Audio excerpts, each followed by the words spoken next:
अरे भाई सुनना। अरे हे फोन का तो डिस्प्ले ही टूट गया। टूट गया रे भाई। क्या तेरे को अभी फोन लेना है ना? हाँ ले ही लेते हैं, कोई ऑफर अच्छा है? चल ना, घोष एंटरप्राइज में जाता है।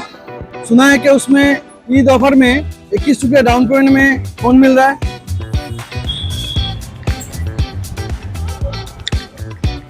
हेलो सर, बोलिए सर। सर मैंने सुना है आप लोग ईद का ऑफर में 21 रुपया डाउन पेमेंट में मोबाइल दे रहे हैं। हाँ एकदम आपने सही सुना है। हम लोग इस बार ईद में ईद धमाका ऑफर लॉन्च कर चुका है।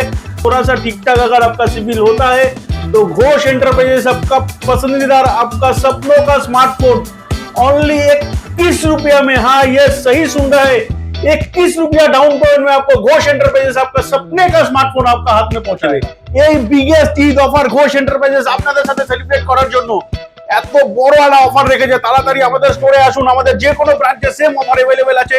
অফার অনলি ফর 25 মার্চ অবধি। হ্যাঁ ঠিকই শুনছেন, 18 থেকে 25 মার্চ অবধি এই 7 দিন আপনাদের সাথে Ghosh enterprises biggest Eid offer celebrate করতে চলছে। তাড়াতাড়ি আসুন আমাদের যে কোনো আউটলেটে বিগেস্ট ঈদ অফারে শামিল হওয়ার জন্য 21 টাকা ডাউন পেমেন্ট আর খালি সিভিলটা ভালো থাকতে হবে। আপনাদেরকে ঘোষ এন্টারপ্রাইজেস আপনার স্বপ্নের ফোনটা 21 টাকা ডাউন পেমেন্ট আপনার হাতে তুলে দেবে। Thank you guys.